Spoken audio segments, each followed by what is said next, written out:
Hey guys, what's going on? Welcome to PowerPoint Express Sports. I'm with Justin Bates today, a Colorado Buffalo offensive lineman back in the day in the early 2000s. Justin, how are you doing, my man? Good, Coach. How you doing? I am surviving. So my question to you real quick is, where are you located? Because you're originally from Michigan, correct? Yeah, born in Michigan, grew up in Denver, played Boulder, Colorado, and now I live in Durango, Colorado, which is in the southwest part of the state.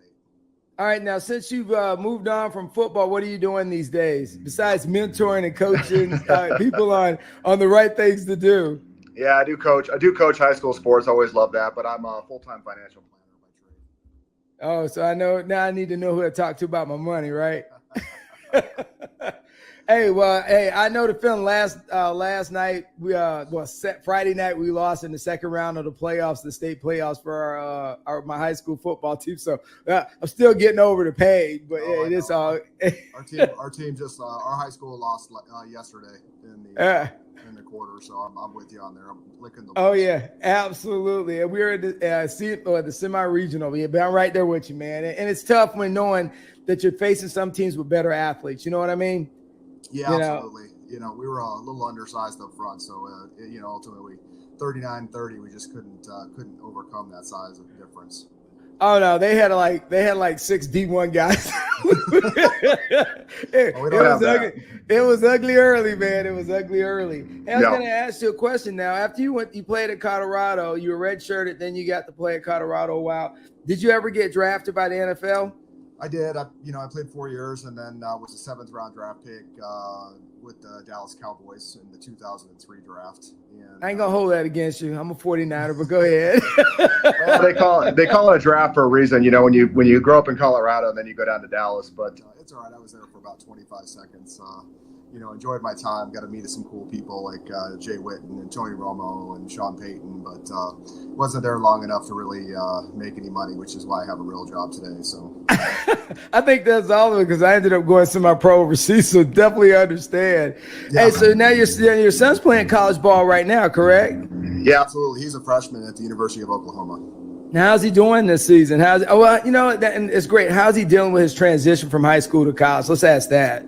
Yeah, absolutely. The transition from high school to college, as you know, is difficult in many aspects, obviously mentally and the coursework, but the speed and the physicality of college programs, especially big-time college programs, is much different and nothing you can really simulate in high school. So it's been a transition. Now I always tell them, I said, if they don't kill you, then you're doing okay. And he hasn't died yet, so he's doing just fine.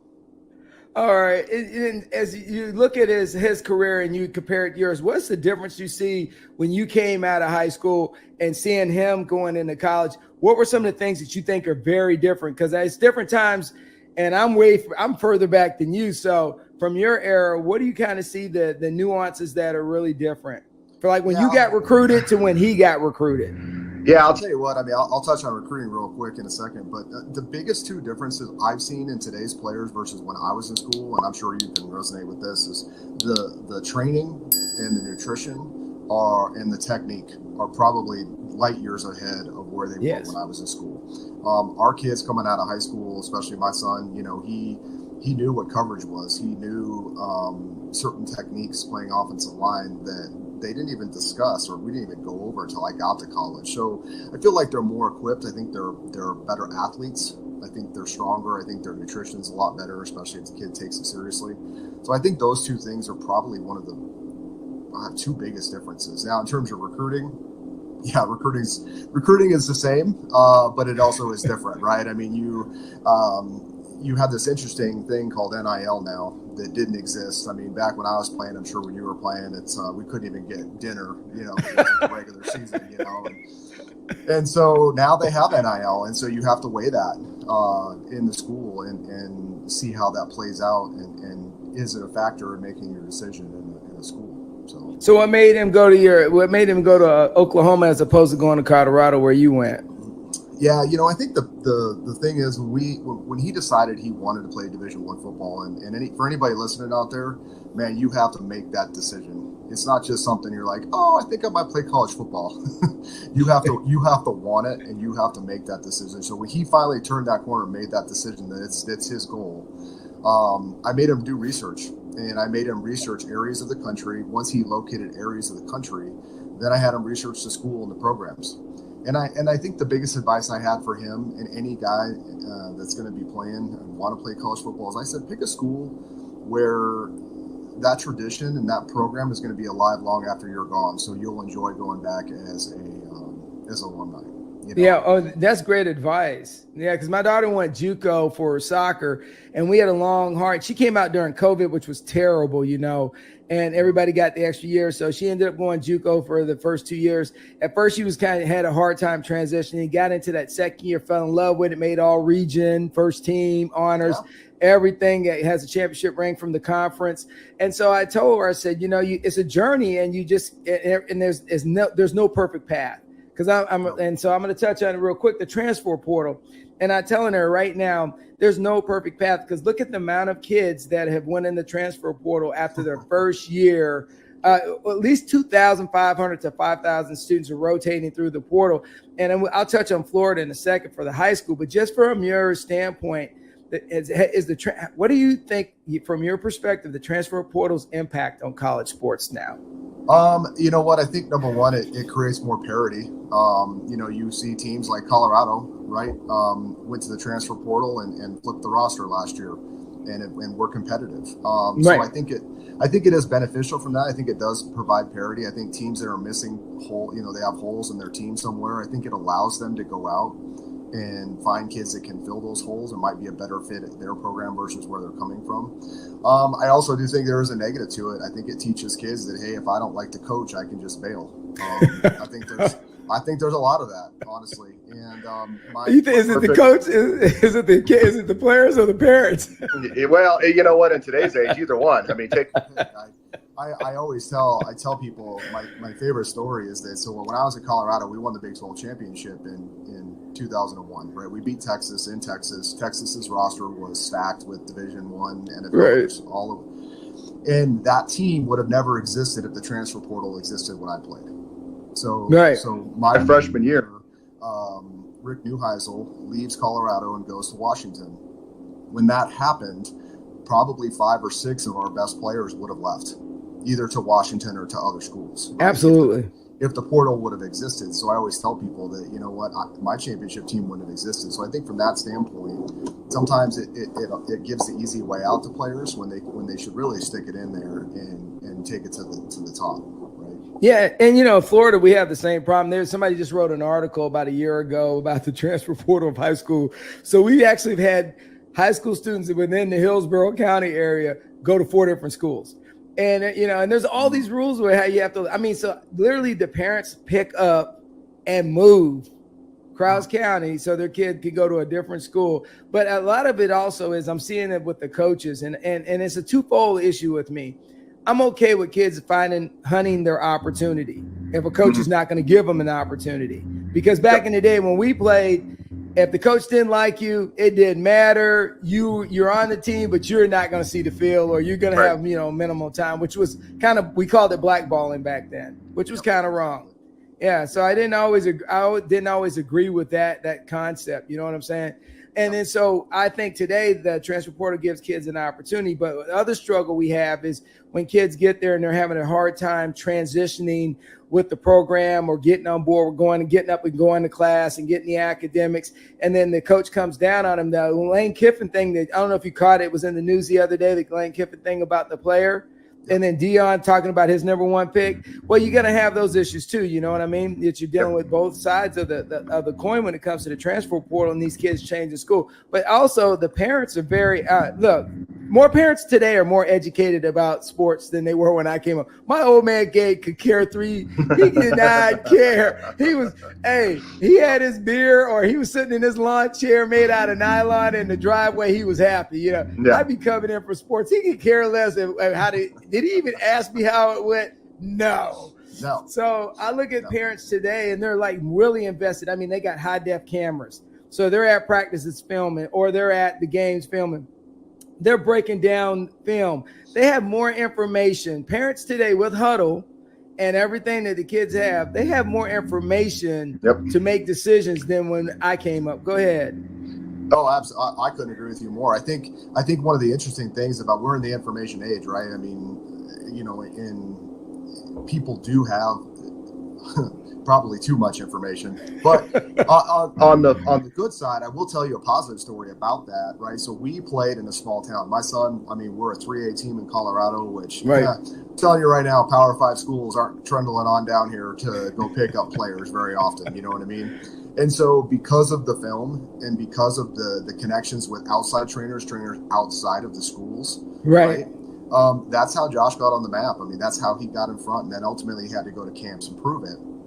But without the film and without that high def and without Twitter and without that outside training, coming from a small town, there would have been no way to get visibility. I mean, he more than likely would have had to go to a small school and then, you know, transfer up or out after, you know. So it can be good. I mean, it can be very beneficial if you use it properly. Well, you just hit on the key thing is that you can't get to college sports anymore just showing up to high school and playing. You literally have to put so much time outside of the sport, invest so much in the private lessons on agility, speed training, just a plethora of different avenues, the complex avenues that you have to go through. It's totally a different time, man. I literally would transition from football to basketball to baseball to track season, and it was no big deal. Today, these kids, but the thing I'm seeing also is the injuries, though, because they're so sports centric on one sport. Even with our high school team, we've already had like 4 injuries this year. Yeah. And maybe it's the turf because we're getting rid of grass and we started going to turf. And this year, the ankle injuries and the leg injuries ACL injuries were off the chart in our area this year. So, right. but we're seeing it in soccer too. So I don't realize if it's the fields or just the kids are using those muscles so much and that they're centralized so much that they're not giving their body a break. Yeah, I do think there's overtraining. I think there's probably overtraining in specific sports. I still am a believer of doing a couple of different sports in high school. You know, because you can burn out even just mentally sometimes. So it's nice to jump on the floor, the courts, or the mat, the wrestling mat if you're a lineman, right? I mean, I love the other sports, and there's plenty of time out there to get the extracurricular stuff, to do the extra. I mean, you have a lot of time in your day when you're a high school kid, right? So unless you're taking all AP classes, but yeah, well, that is true. But even AP, I've seen guys taking AP and they still do the skills and drills. Yeah. So it's an interesting the outside of school. We touch on that real quick because I think it's fascinating. Like looking at people, and I always think to myself, why are parents so adamant about getting the extra training and willing to pay big money in a lot of cases? Lots of money. Yeah. So I think about it and I'm like, well, Justin, listen, you're in the finance world. Think about it from a money argument. How much does college cost right now? Like, I think in-state. I think 47,000. I think in-state Colorado is like $45,000 a year. Right.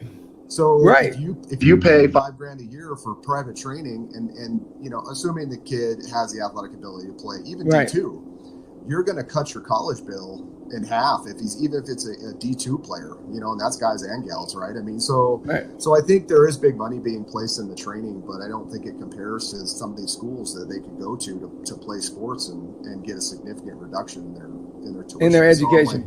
In their education, right? Plus, let's face it, right? If you're on a team, man, you get priority classes, priority scheduling, because you got to get you got to get to class and practice, right? I mean, you get help. You can get tutors. I mean, they help you navigate that system, which in a lot of cases I think is broken for regular students, right? So absolutely. I don't discount the effort that parents put in, because I mean, there really is a monetary benefit for doing it. Oh, and my daughter came to me her senior year. You know, she's having a moment, and one day she was like, "Well, Dad, I feel like maybe I want to quit soccer." I said, "Well, it's going to be a cold day in hell, but we're going to work through this." So I wrote down one day on a board, and I showed her from the age of 7 to 18 what soccer travel, because she was in travel from like the age of 7 or 8. From travel soccer all the way to her senior year. I said, this is what it's cost so far, and I have no return on this investment.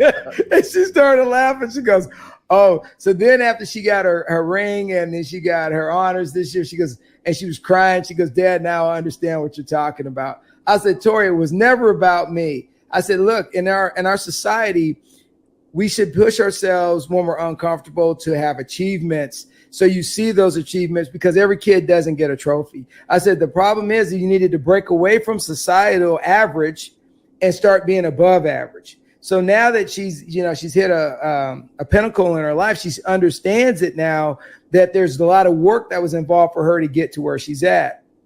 And I know your son's going to go through that. But, as you go back to it, I look at the Reese thing right now, Angel Reese being benched, and everybody's like, I can't believe she's being benched because they're paying her all this money. Well, that they forget it's still a team sport.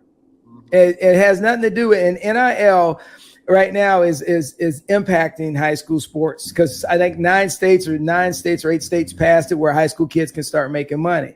And so these kids are making money in high school, making more than the teachers. And then you got colleges where kids are like, hey, I'm going to pick on your school, your boy.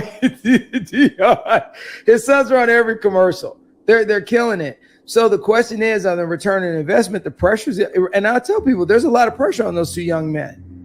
Yep. That people think that it's a cakewalk. So NIL is a real thing, and it's good that the kids are getting paid for what they look. But what do you, from your standpoint, from when you played to now, how do you think it's impacting the game? Because not all the schools are making the money that Colorado's bringing in now. Yeah, and I think without Prime, I'll be the first one in many articles to back this up. Without Prime, Boulder and CU doesn't have the money they have now, right? I mean, they took a chance on hiring Coach Prime, and it paid off, and he's done what he said, and he's driven a lot of money to the program, because that was one of my biggest complaints about CU for a long time is they stuck their head in the sand when NIL came out, and I'm watching other teams embrace it. Right now, they've since fixed, and they've since has a decent game plan, I think. But I will tell you this: the one thing I don't like about NIL is it turns college football into NFL free agency. Right. Semi-pro. It's semi-pro, man. Yeah, and that was the one part of the NFL I hated. There was the personalities and the attitudes and the culture. A lot of times it's not great because it's all about me and the money. And so if you allow that to run away, and I'm sure you and I can sit here and name a few college teams right now that have high paid rosters that aren't performing, and I gotta guess it's culture, right? When you get into the me and the money culture. And not the team sport and not doing what it takes to win a championship, are you going to lift that extra rep at 450 on the squat rack? Are you going to make that extra sprint time? Are you going to, what I mean? Are you going to push yourself? Yeah. It's how are you going to push yourself when you're already comfy and cushy and you're making, more money than most. Well, I mean, if you're flashing a $25,000 Rolex, oh yeah. And you made money faster than most people that work 50 years to build a company to make. So, it's a lot to be said about it. And I'm looking at so the other thing is looking at the turnover right now in just Division I sports with college coaches.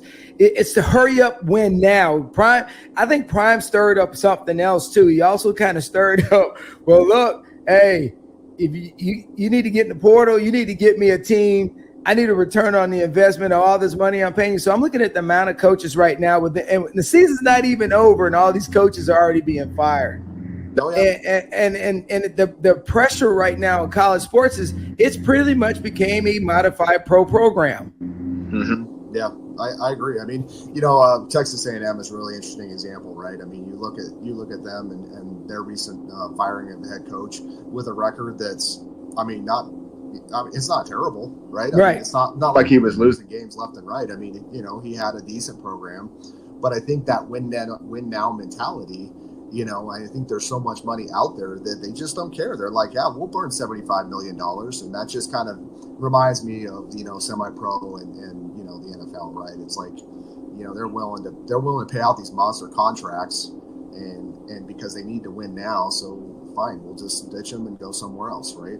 Yep, cheeks in the seats, man. That's what it's all about, getting people in the seats to drive revenue. And the thing I'm shocked about today is that young kids are seeing this play out, and the antics that I see played out by the college players right now, the impact it's having on high school sports. And I see it even in our with the stuff on Instagram, TikTok, and the amplification of everything these kids are doing now. And I try to tell them, I said, you need to remain humble because you're not there yet. But these kids are spending money that they haven't even got to yet because they're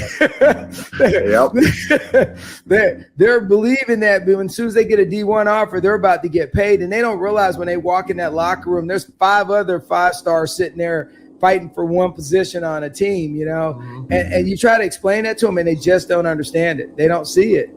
No, it's hard. I mean, when you're young, a lot of times you haven't experienced it, and it's really rare when you see an 18-year-old kid, have the self-awareness to understand that that's what they're walking into. A lot of kids, during the recruiting process, they're told they're the best thing that's ever walked the earth, right? I mean, that one thing hasn't changed in recruiting. Right? Well, I think it starts in Little League. So they've been told since Little League, you're the heir apparent to the replacement of the quarterback at Florida State. You're going to be the heir apparent. Yep. Dude, you're like 7 years old. Yep. I know. And then you go through your life and you play and you're a great player. And then you get to college and you realize you're like, oh, wow. Oh, yeah. There's 4 other guys that are as good or better than me in certain spots in areas of the game. And so, and then how do you overcome that adversity, right? And I think a lot of kids, that's where they struggle when they come in and make that transition. And that's where NIL comes in. It's like if they have a lot of NIL money, and they have to overcome adversity, are they really going to overcome it? Right. Or are they just going to take the money and transfer? Well, I got 2 points for you. One on NIL was a Tennessee coach kind of wrote and said that NIL was going to be the death of the inner city teams because they don't have the money to function or operate because it's become a money business from a standpoint. So the thing is if certain schools don't have money to be able to compete with other markets, because you look at some of the schools like Texas, look at the facilities that those kids play in. And kids are going to go to those facilities. You look at some of the facilities at some of the schools that are in areas that have good money and process. You got to kind of look at that and go, wow, man, these facilities are state of the art. So it's going to kill a program that can't fund that. I mean, I look at some of the private schools in my area. They get all the quality kids because all the kids have to do is apply for a scholarship or a grant, and then they get to that school. And so you theoretically have a team that's stacked with all-stars in high school. Yeah. So there's no parity. Right. No, and I agree. I mean, Colorado's no different. I think if you look at the last 10 years of the Colorado State Championship, you're going to see the same 2 teams. Probably, I think it's 80% of the time. I think there was a couple of outliers that got in, and for whatever reason. But it's really the same couple of teams, and you can imagine why, right? I mean, great facilities. It could be private, It's just unfortunately, that's the world we live in, right? It's the nature of the beast, and those teams are stacked. And as we look at those challenges, it really strives on looking at when kids are coming up. I mean, I'm looking at it right now, even with JV programs in high school. I see so much lack of development of younger players these days. Yes. It's like the varsity. And then when you go to a JV game, you hear the parents in the stand, everybody screaming, win, win, win. But JV's about development. You want your JV to develop. They could go 0-10, okay, but that's JV. You want that JV team to develop to the point when they become varsity players, they can execute and get what they got to do. But there's no time anymore for these kids to develop. No, and I think you could even extend that to college, right? I think a lot of this, because of NIL and because of the hype, and because people are transferring, leaving holes, kids, a lot of times freshmen come in and they're like, oh man, they're expected to perform. There is no development, right? And I still hold to it that very few people like Travis Hunter can come in and say 5 years. I mean, there are guys like that. I mean, believe me, they exist, right? And we see them. There's a bunch of college football right now.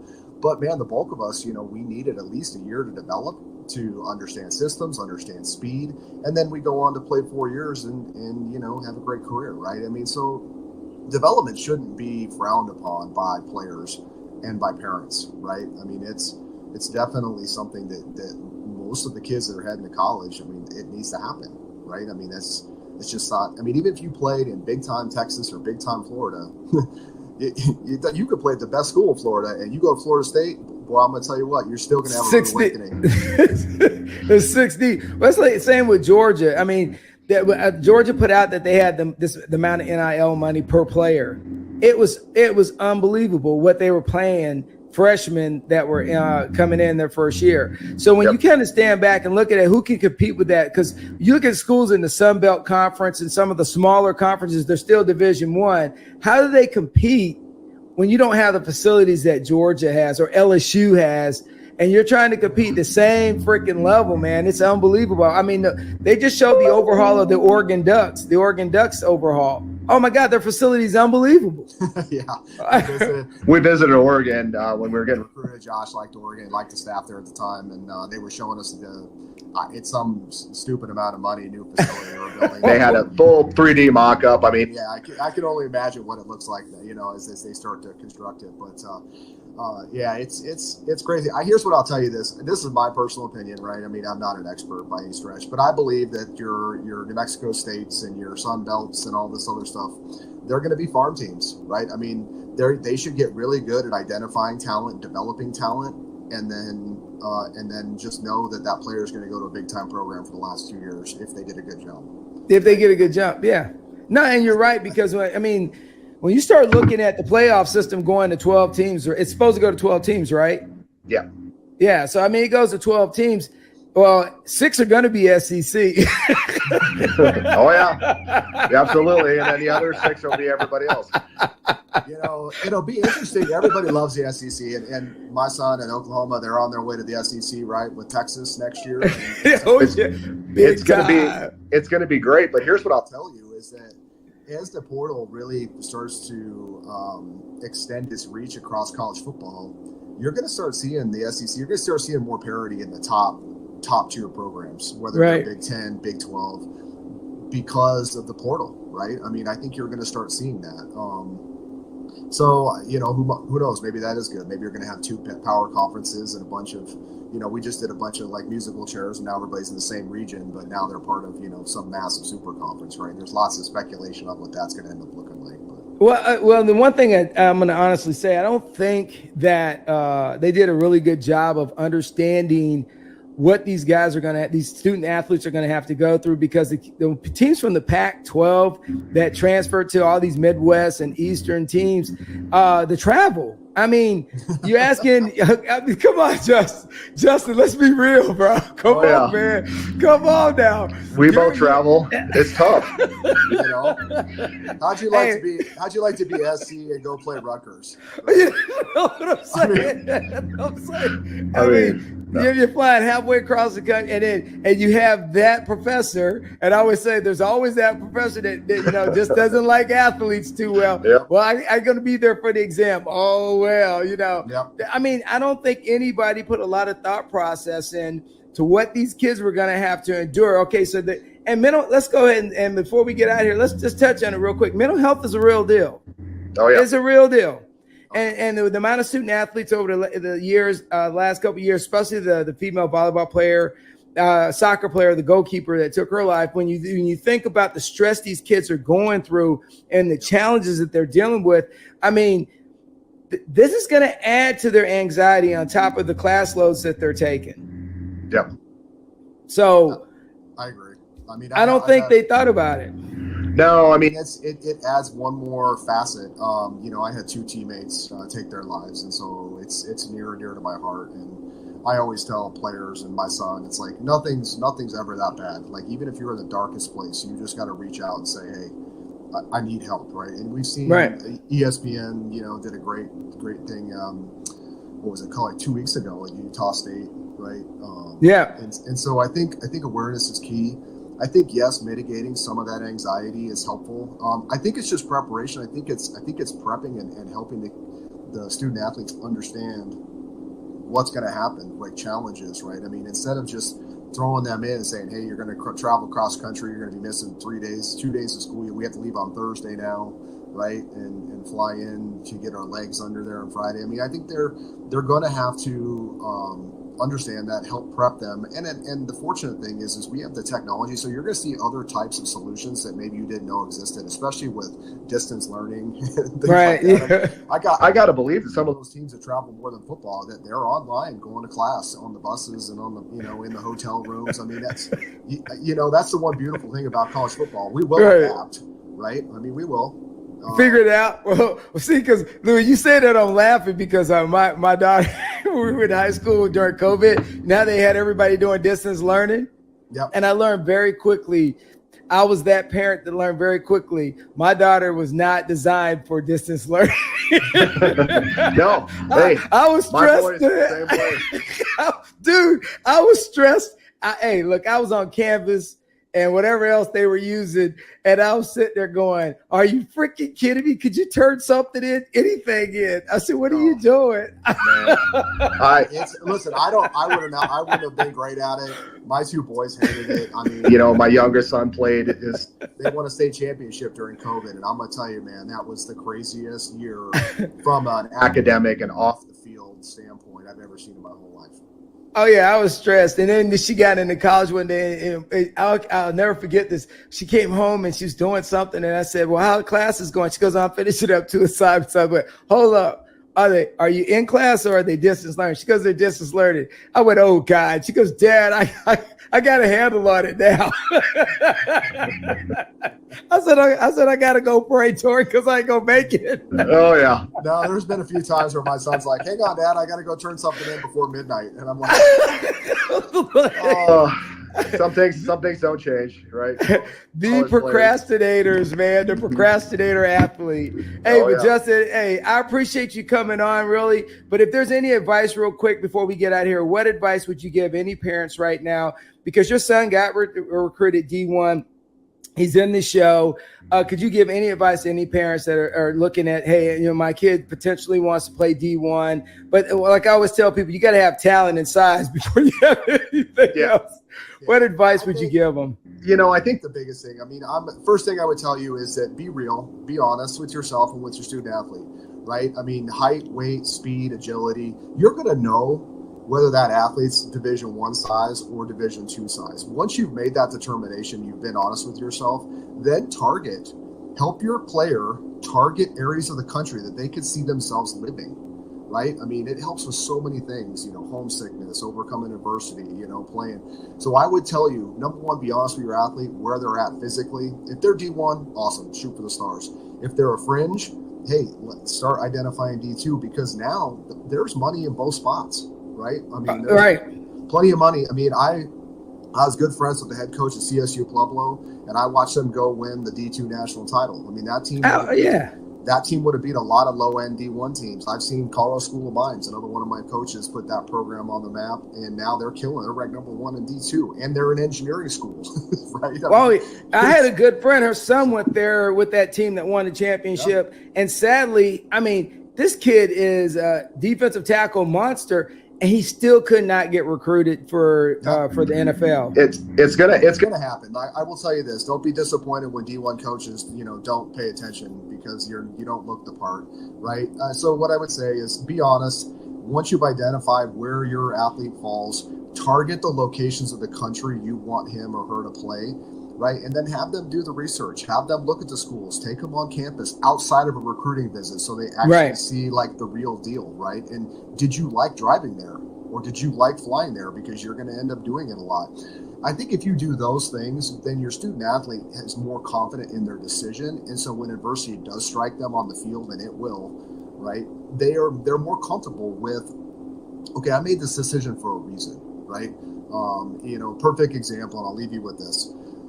Josh did that. Oklahoma was in the top 5 of his teams, and he made the decision, went to their camp, and earned an offer, right?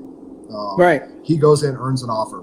And we were talking about it, and he made the decision about Oklahoma about all kinds of things, tradition, athletics, where they're located, academics, what he could study, right? He loved the offense. He loves, obviously, the Oklahoma football itself.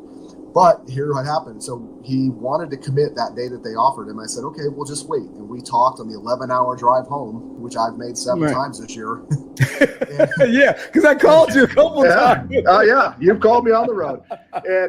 And so he's like, yeah, Dad. And so a couple days later, he's like, I want to commit. And I'm like, great. I was like, what happens if the head coach leaves? Because I had head coach leave. I mean, I know what it's like. It happens. I said, what happens if the head coach leaves? I said, he's Lincoln Riley's not going to leave. But what if he does? And so he thought through the process, still felt comfortable with the decision. It's one of those dad moments where you're like, yeah, I was right. 2 weeks later, Lincoln Riley takes the SC job, right? Right.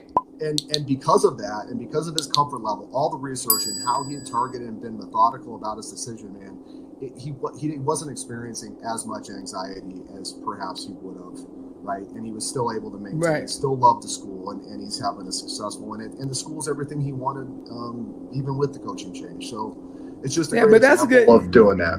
Yeah, that's a good news story because you're right, because some new coaches come in, and I've already seen it play out several. And this is a good example of what you just said. My daughter, her coach that recruited her, he was an okay guy, but when she got there, they had a little bit of his style was a little bit what she wasn't used to. He had a very methodical process, and so she struggled under him. He got hired for a new job. He left. New coach came in, totally different philosophy, had a different kind of system. She flourished. And I said, and she goes, Dad, she wanted to quit her first year. And I said, well, look, you waded through it. You got a new coach in, it worked out for you and everything, you flourished. I said, Tori, because here's the deal. Sometimes when you do the recruiting process, it may be great. And they get there, you may not be a perfect fit once you are there. Because it's once when they're recruiting you, it's different when you're on campus and they're paying you. Absolutely, man. Absolutely. I said, no better story than the movie The Program, baby. What happened? What happened to all the dancing honeys you had here? Just another freshman, man. Just another freshman, man. You know what? I haven't seen that in a hot minute, but hey, that is dude, the program is the poster child of how things work. And people, it's out there. But it's only for a mature audiences only. Yes, it is. It's got a bad rating. If you're under 18, you can't watch it. Exactly. Hey, Justin, I appreciate you coming on the show, man. It's been great. And then I look forward to having you on again down the road here as we get ready to go into bowl season. So you have a great Sunday. Have a great Thanksgiving, man. And as always I say, at PowerPoint Express Sport, man, keep elevating the game, man. Peace out.